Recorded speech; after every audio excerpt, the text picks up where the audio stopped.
And the story I shared on Sunday with my dad teaching my brother how to sweep was you could tell where when it happened to me, I was here, right? Mm-hmm. Dad still had a high level of control, and he's going, no, son, this is the way you're going to do it. Right.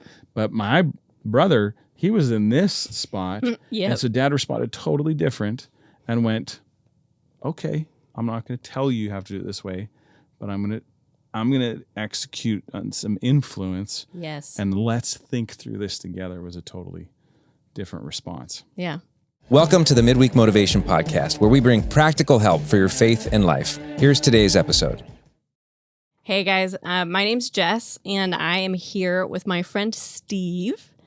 And Steve taught on Sunday about passing on positivity, and teased a little bit that he was going to talk on some very specific question or point that he made on Sunday.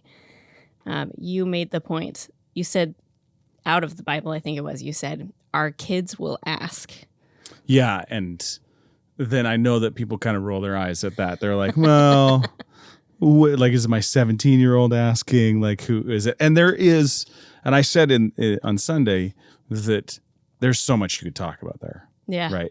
There is so much to talk about. And I think we probably could talk a little bit more about how kids are different as they're growing up, and how we can pass on positivity to them. Yeah. In that.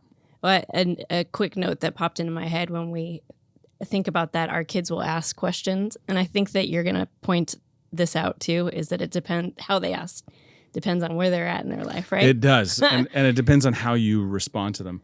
So there were several years ago, this isn't my idea. This was something that was presented to me. Mm-hmm. But it was about understanding the kind of relationship that you have with kids and teenagers over time and how it changes. And because we all know it does change, whether they're your kids or there's somebody else's kids that you have influence with, that changes over time. And so there's this chart that represents kind of this change that I thought would be valuable for us to talk through. You mind if I show? I would love it. Okay. Let's see it. So we got a screen that's behind me. Hopefully you can see this. So there's a couple of options. I want to walk through this a little bit. There's a couple of options on how we can relate to kids. But before I show you all of it, I want to show you a couple of things. So on this horizontal plane is their age, right? They go from birth through to like 12th grade into young adulthood. And our goal is that over those 18 years that we pass on positivity and that they finish their time with us, really, both in a positive place and that they have freedom, right? The goal is that they have freedom. And so when you think about your relationship with them, it starts off at when they're a baby, really, 6 months old. It starts off very low. You have a very low influence, right? You don't reason with a 6-month-old, right? And when I see people reasoning with a 6-month-old, I snicker to myself because like you can't reason with a 6-year-old. You can't go and convince them that it's time to get in the crib. You just pick them up and put them in the crib, right? Yep. You have a high level of control, but a really low level of influence. Mm-hmm. And your goal over time, I think, is to finish your time with them with a high level of influence. I think that every young adult that I relate to, my own kids that I relate to, my nieces and nephews, I would want them to get to young adulthood in a spot where I had a high level of influence, right? Where they came and asked me questions about the stuff that they're wrestling with, and I could help them think through it. Like that, to me, that's success. Yeah. Right? Yeah. Well, and the end goal being that after they leave your home or whatever, they're still going to come back and still engage with you so that you can walk with them. Yes. Because that's what I would want. I would want to support them, and I want to have a high level of influence. But in order for that high level of influence to happen, we have to, over time, decrease our amount of control. Yeah. Right? If our control starts off high, but by the time they're graduated, then that control is really low. The only way for our influence to really stay high is for that to be low. And probably the most uncomfortable stage is right in the middle, where there's lots of external voices. You think of 7th, 8th grade. Oh man, there's a lot of external voices. There's friends, there's other adults speaking into their lives. There's the internet, social media. Like they are swarmed, and it can feel like a really, I think, uncomfortable spot where you realize that your control is diminishing, but you want your influence to keep increasing. But that goal is to go, okay, if I'm going to get there, if I'm going to get to that, where I've passed on a positivity to them, where I've maintained a positive relationship with them, and where they have freedom to make some great decisions, I have to make that progress over time. Yeah, that's a really interesting intersect right there. And I remember some of those experiences with my own kids. You're probably right in the middle of some of that with yours, right? Yeah. And like, just to be completely vulnerable in that, with my oldest, we didn't do a great job at this. We parented a lot out of fear instead of trust, and didn't create space where she was able to navigate that and kind of figure that out while we were partnering with her. We were like, what is happening? No, this isn't okay. You're grounded for a month, Not great. Those years, I remember actually as an adult with kids calling my mom on the phone, and she answered, and I said, "Mom, I'm sorry." I said, because I was realizing all of the times where in the middle of that transition, where I'm fighting for control, she's having to give it up, and how difficult that must have been. And I don't think that's a part of the equation that we would look forward to, because we feel the loss and the switch of those things. For sure. And there's 100 other people that are speaking into their lives. Yeah.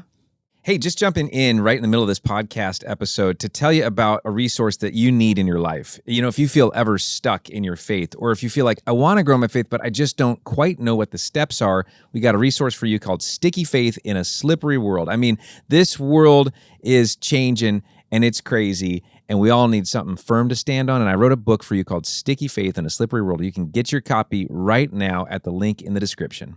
Okay, so that's one option. The other option is to do this a little bit differently.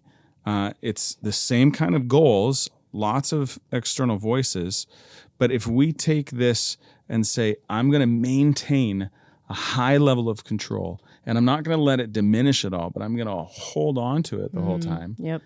The reality is that all of a sudden some external voices come into play, and you're going to start losing. Yeah. Right? But you held on to it for a long time, for as long as you could, tight grip.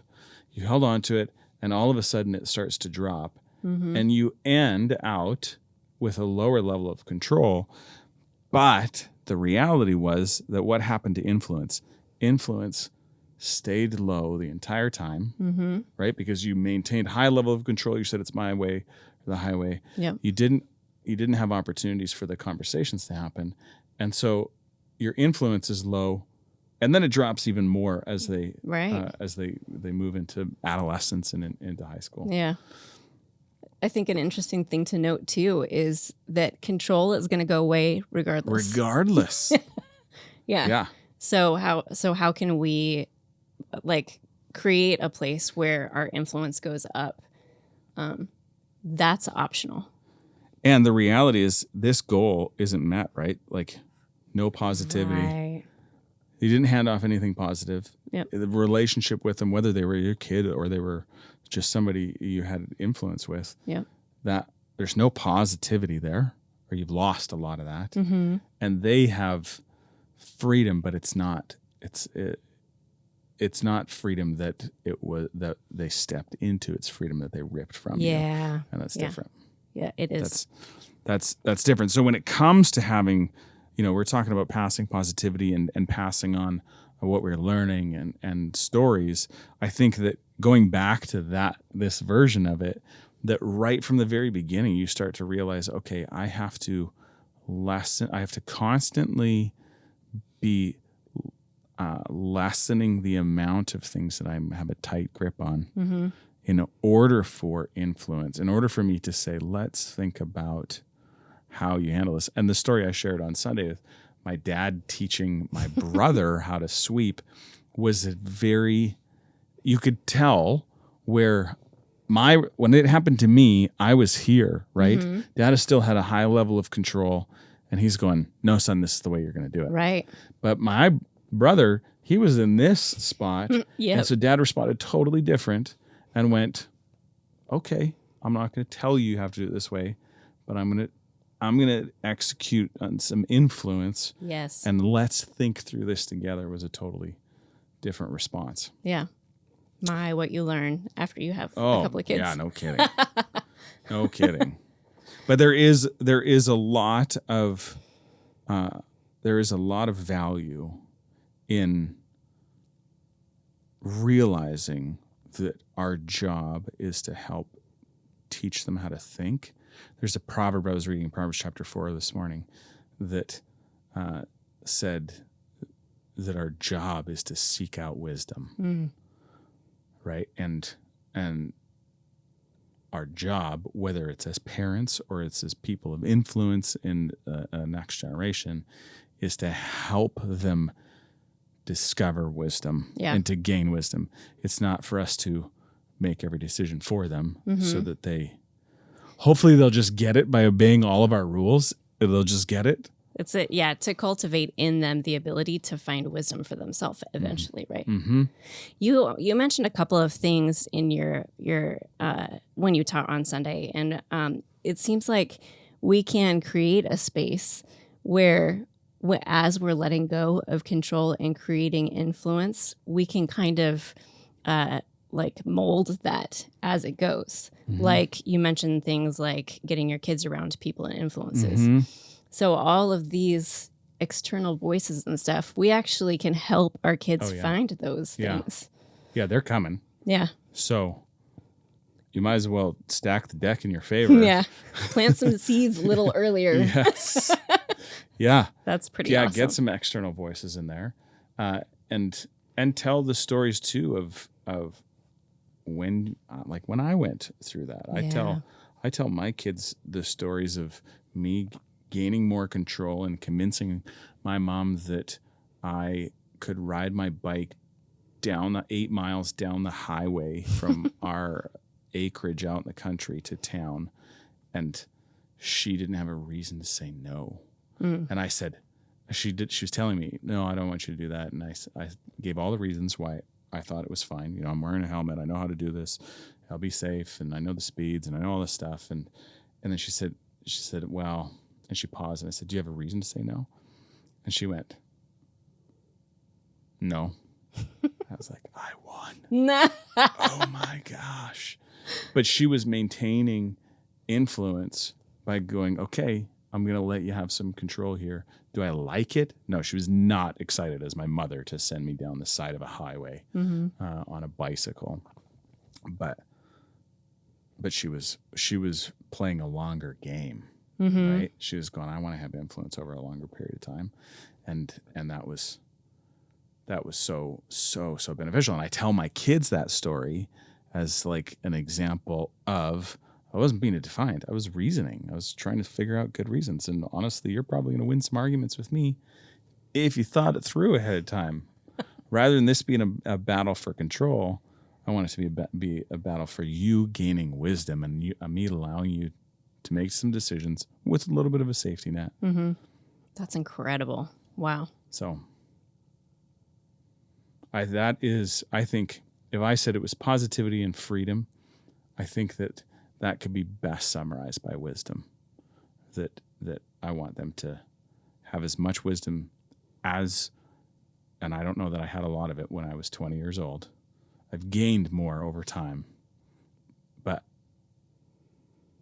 I learned so much in the last few decades. They've helped me just add more compound interest on wisdom, but seeking that because of that relationship with both my parents, but my dad passing on that reducing the amount of control so that he could still be in the conversation. So I'd still come to him and say, okay, Dad, I'm thinking about these options. Yeah. Can you help me think through it? Yeah. Dude, I would give that with my kids.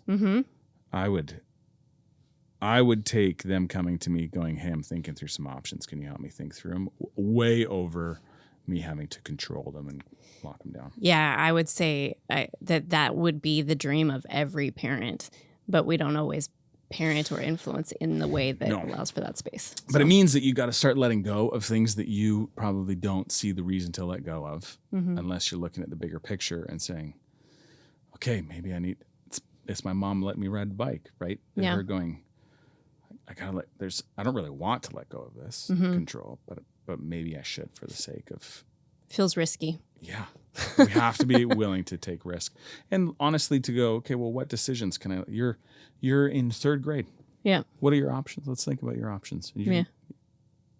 I can restrict your options, right? I can say that there's only 3.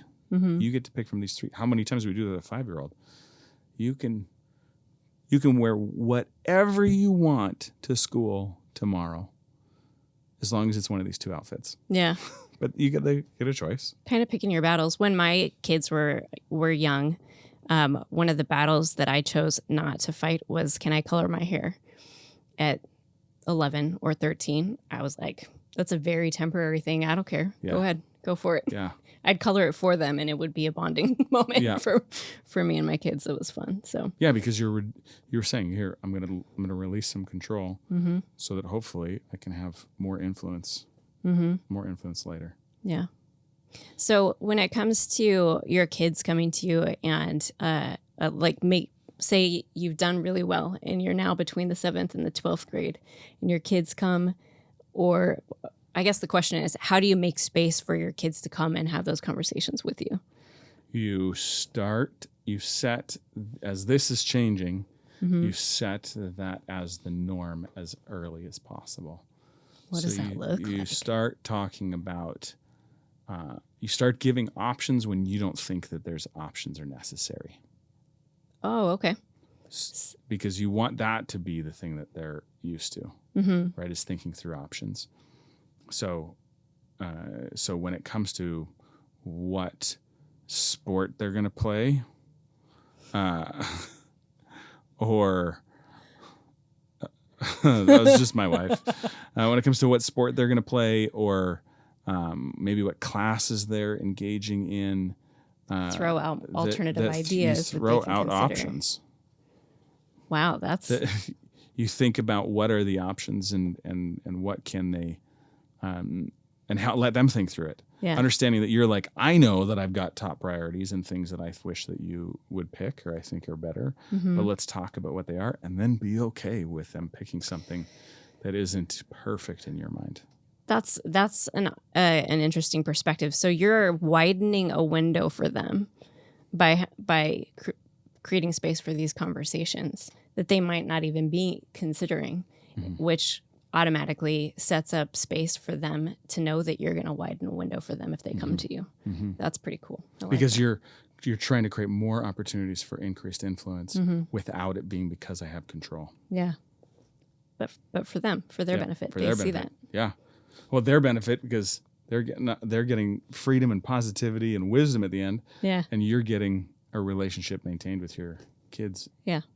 Wow, that's good stuff. Well, this has been a great learning. My kids are grown up, but I've got grandkids, and I've seen some of this play out with my kids. And my kids are to the age now where they've started coming back around, and it's been really cool to experience that, like, less control, more influence. It's amazing. So I thank you so much for your time. I think this is really, really great stuff and very life applicable, whether you've got kids or not. All right. Well, thanks for unpacking all that for us. That was good stuff. And if you haven't had a chance to watch Sunday's message on passing on positivity, make sure that you do that. We hope you enjoyed this episode of Midweek Motivation. To make sure you don't miss any content in the future, please subscribe, share, and if you enjoyed this, give us a like, and consider popping by a Westside service some weekend. You can find out more at westsidecommunitychurch.com.